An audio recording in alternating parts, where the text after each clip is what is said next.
All right. Well, hey there, and welcome to the Vitalmoments podcast. Thanks you for tuning. Thanks you. It's Monday. Ooh, wow. Good hot start. For tuning in and being a part of this. And so my name's Amy. I am the host, and I am joined by Ron and David. How we doing? We doing good. It's We Monday. doing good. It is Yeah. Monday. Can I Yeah. just say that today feels like a good day? Like Really? the last few weeks I've just had just a blah feeling. Like specifically on Mondays? No, just blah. I've had a stinking attitude going to the gym for the last 2 weeks, and I think that's impacted just a number of things. Anyways, I feel good this Did morning. you see that I reposted your story this morning on my story? You did? And I said my dad could beat up your dad. It's like you squatting like loads of weight, and I was like, Yeah. it's like the playground. Like my dad could beat up your dad. That's amazing. Well, I actually, this morning, what was interesting was there was a new person in class, and they, after the class, I looked at her and I said, "So how do you feel?" She goes, "I sure hope this gets easier." I looked her square in the face. I said, "Oh no, it won't get easier. Trust me, it's not going to get easier." And she kind of looked at me like, "Oh, okay." Anyway, yeah, it was, I had to speak truth to her. Like, Yeah, I like can't wait listen, to join CrossFit. Sounds so much you fun. need to know this is not going to get easier. Yeah, I think we could definitely pull that in to so many aspects of our life. Oh my goodness, yeah. I love talking with people on the stage, behind me, going like, it gets easier. I'm like, oh no, it just gets harder in a different way. I think that's life, Amy. That's right. life, right? That's right. And, So good life lesson. Right? Just embrace this struggle. Like I should have said to her, you're gonna have to embrace this. Yeah. Because if you think this is about being easy, it's not. And so every time you embrace a hard workout or something difficult in life, or David, you two are runners. Like if you push through that wall, Embrace the suck. yeah, right. And so it grows you and strengthens you, and absolutely, even your faith, right? So yeah. I don't know how we got on this topic. Paul always talk about it's like we're running a race when he's talking about faith. Yeah. And then I think in Psalms it says like only the fools run if no one's chasing them or something like that. Yeah. So. Disciplining our bodies. I like remembering that one when I'm not feeling like it. You know what? Actually, I do feel like even the top of this conversation kind of relates to our topic from this past weekend of, we've been talking about God's design for family, and we talked about dating God's way yesterday. And David, you led us in this conversation. And I think even, embracing the suck maybe actually segues us really good into this to help us to understand. And so I just wanted to even just start off with like, this question here even just leads into why we're even doing this, why we're addressing this. And so I wanted to start by asking, what do you guys think is making dating feel so confusing or painful for so many people right now? As your pastoral experience, you're talking with people, even over the years for you, Ron, as you've seen trends change and these things grow in different ways, what's making it so confusing and so painful for people to navigate this? Before Dave jumps in, because he did a stellar job on this talk. Really did. Yeah.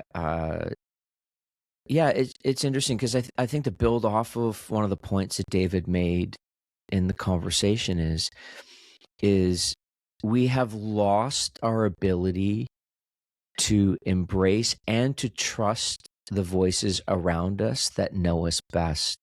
That's right. right. So we enter into these dating relationships and sometimes compromising conviction, and there ends up being a lot of pain. And you could try to speak truth to people within trusted circles, and they resist it because, well, it feels right, it feels good, but yet others are saying, and we've heard this. Guys, three of us have heard this over the years. Couple gets married, people go to the wedding, few years later, they're divorced, and people start emerging saying, yeah, we saw that coming. Yep, we knew they should never have gotten married. Oh, it blows my mind. Oh, they should never have gotten married. Well, where were you before they said I do? Well, that's the thing with like the whole wedding party thing. Like, if you really think about it, you are actually the people that are supposed to say, yo, this is not a good thing. Or, you know what, like, I do stand here and actually support, because what you're actually saying as a couple when you're getting married is these people have the green light to literally say where we are out of line. Or be that trusted voice of like, hey, have you really thought this through? As like, say it is a great marriage, like it's a union that God has brought together. Those people that you've chosen, not just to be your drinking buddies or the high school friends from back in the day, they're the people that you trust right now because their voices know you and their voices want to speak truth to you, even though it may be really tough. But we've whittled it down to, these are the people that I love to like dance with downtown, or they were my friends from back in the day. And yeah, it's really sad. I think to simplify it, Amy, and it's a brilliant question, is for me, it's we've lost our ability to trust the wisdom around us, the voices. I said this to Desiree. I mean, we've been married 35 years now, and I said, you know, it would have been interesting. I mean, we were so young. We were like 20, 21 years old, and we got married in 1990. And I said to her, you know, I asked her, did we have people in our lives that would have stepped up and said, we don't think this is a good idea right now? I don't think we did. We had people that are encouraging us and supporting us, which is wonderful. And thankfully, by God's grace, we've made it this far. I don't think many ministers even ask that question anymore. Like pastors, when they're leading that service, right, of the union and the covenant between the two of them and God, right, is like, is there anyone here that has a reason that these two cannot come together in union? You don't hear that much. Well, you don't hear it in the service anymore. At least services I do. I don't know about you, Dave. Amy, have you done any weddings? No. I got to pray for a couple. That's cool. But that was yeah, we were there. But I was happy to do that because I believed in what was happening there. Yeah, I think you're right. And for even some of us who maybe are listening to this conversation out of the dating game, so to speak, or really feel confident in their singleness and their call to that, yeah, this is a good call for them to be like, they need your voice and to be on that watch and earn that trust to be able to wave those flags. Actually, in university, I got married my last year of university, and I had one of my sociology classes.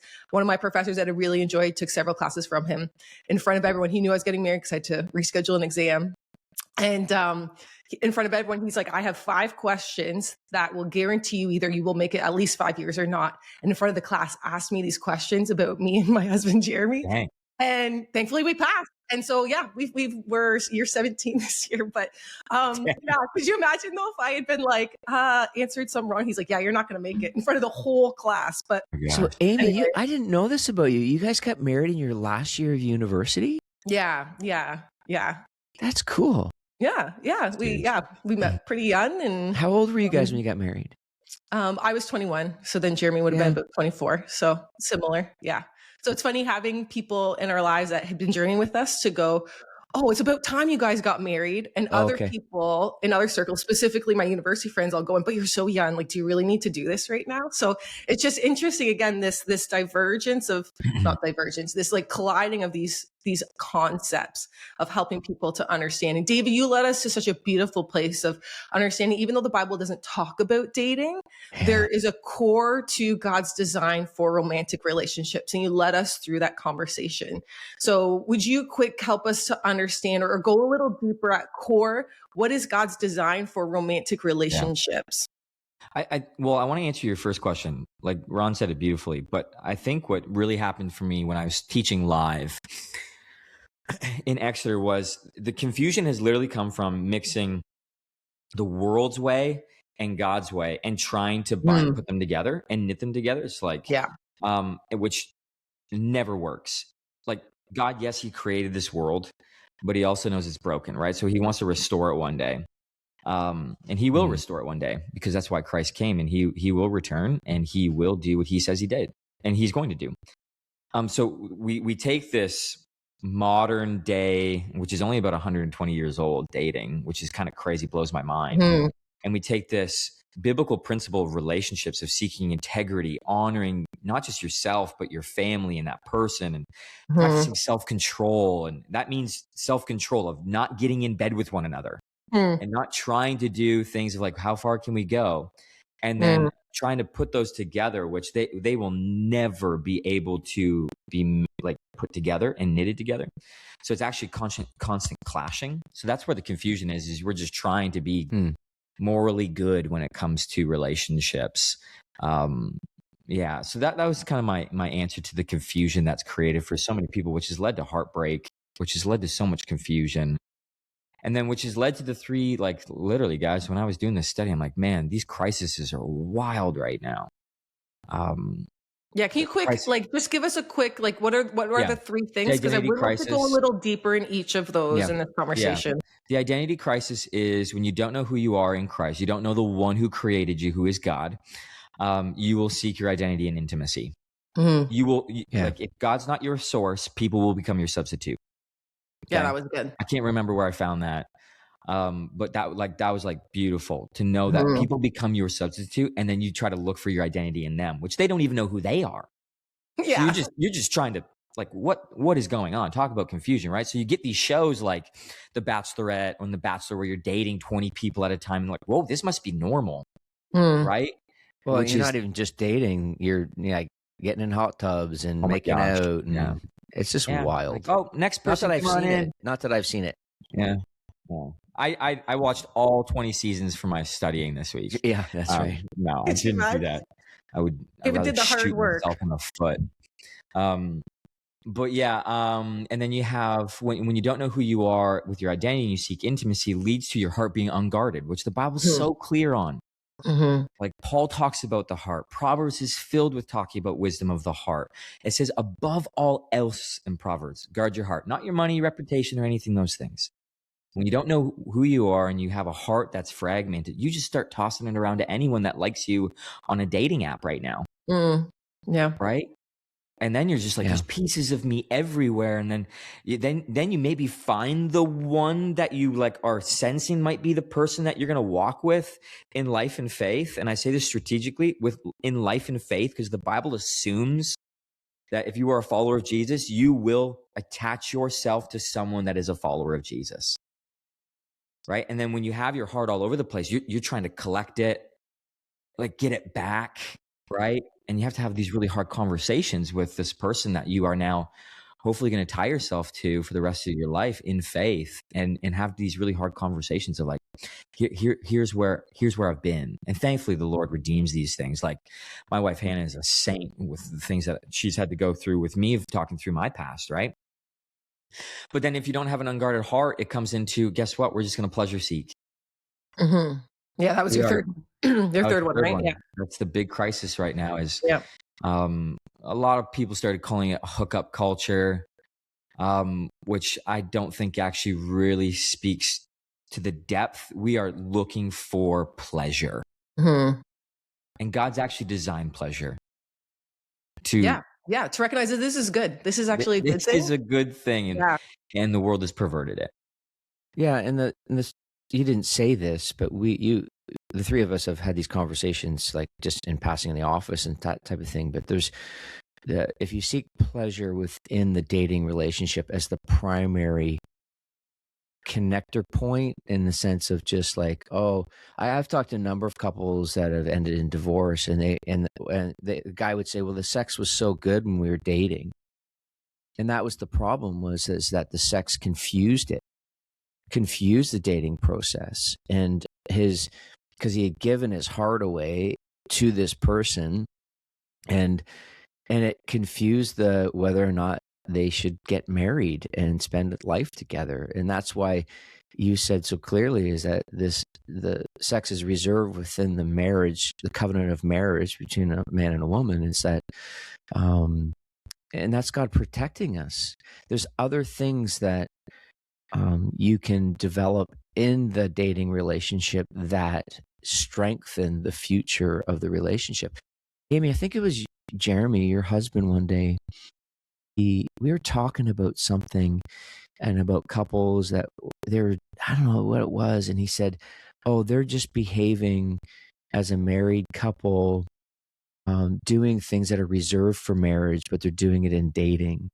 And he had this great moment. And I honestly can't even remember what it was about, to be honest with you, but it was this crazy moment. I just looked at Jeremy and I'm like, dude, that's like unbelievable, because there are things that are reserved for marriage. And when you make that covenant relationship with each other, but if you start behaving like that prior to, it does confuse things. Yeah, and I think even that conversation goes beyond sexual intimacy, but like the tying of your lives together until you've actually committed to one another. Had that conversation of what's the end goal here that we have in mind and how are we moving towards that? And you talked about that too, David, that idea of like— Can I pause you just for a second? Yeah, go ahead. What blows my mind is people have harder time putting their bank accounts together, but they will literally lay in bed with so many people. Yeah. And give themselves away physically. And it's not just physically, it's spiritually. We are spiritual beings. Yeah. Okay. Yeah. But the conversations I have with people is like, wow, they'll pay for this, we'll pay for that. Like, you might as well just act your whole life then and not actually come into a union with God in this marriage. Yeah. It just blows my mind. That was something that came to me. I wish I had time for that, to just drop that line on Sunday, but I know I pushed. But I think, though, David, there's a caution in this, because you and Hannah came together in marriage. You didn't have much. You unified. Your mom and I, the same thing. Amy and Jeremy, I don't know what your situation is like. It's more unifying of debt than right. Oh, same here. So, because yeah. I mean, because there is some who will listen to this podcast who maybe are remarried older and they have separate bank accounts, and that's, I mean, that's the reality of when, I mean, for Desiree and I, your mom and I, Dave, it was like we had nothing, and so we just put nothing together. So whose bank account are we closing? Yeah. Because there's nothing. What are we cutting? Yeah. No, that's good. And I mean, again, this is like having these conversations too, to be transparent in the discernment process of dating, rather than it being a destination or a form of entertainment or fulfillment in that. We are getting close to the end here, but I think there was one piece in this, David, that I really think is important to help us to understand. This is a personal thing for me too, but in the culture that we look at, but when we talk about guarding our heart, what does this actually biblically look at in a relationship with God or someone that is exploring faith? What does it look like to guard our heart without that stepping over the line of being closed off or absolutely terrified of vulnerability? What does that look like in this idea and process of discerning and dating? Yeah, that's the danger, right? Is you become this so is why guarded, we asked Amy to join the podcast. Like, this is what's crazy, right? You guard your heart so much, and then you can become like so closed off to any opportunity, right? But like, when you ask that question, the first thing that comes to my mind is the community side, right? Because if you are such an individual that just seeks me, myself, and I, and guards your heart so much and doesn't allow anyone in to ever speak into your life, you may miss the opportunities of the people that God is bringing into your life to speak and be like, have you ever thought about that person? They really do a beautiful job of loving God, seeking and pursuing his ways. And have you ever thought of actually going over to talk to them, right? These are two people. So I think there's a piece of it where, or a large piece of it, is we've got to get back into dating. Cannot be private. It has to be communal in a way. Okay, I'm not saying let's let everyone in to speak into you, right? Because then it just becomes the trying to matchmake and everything like that, and that's awful. But allowing yourself to know who your heart is for, which is first God, chosen by Jesus.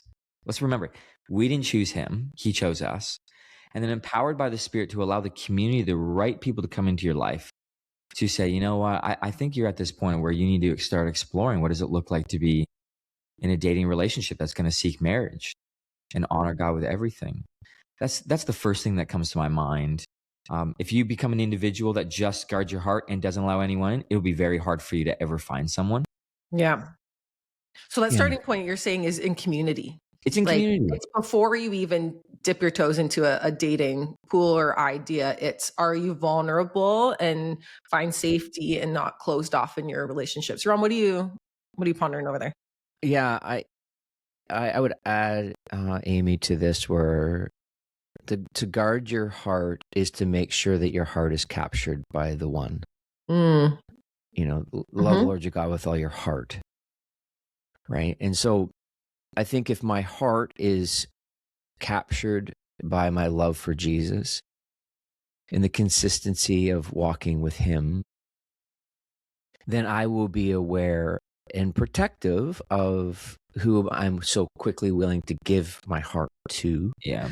And in that gives the safeguards. And Amy, your question is brilliant, because it's not about shutting down your heart to become calloused. I mean, what is the scriptures teach us, right? He wants to give us a heart of flesh, from a heart of stone to a heart of flesh. And so there is those moments where to love the Lord your God with all your heart, soul, mind, and strength, then that puts a safeguard in place when I am willing to let someone in and risk letting someone in.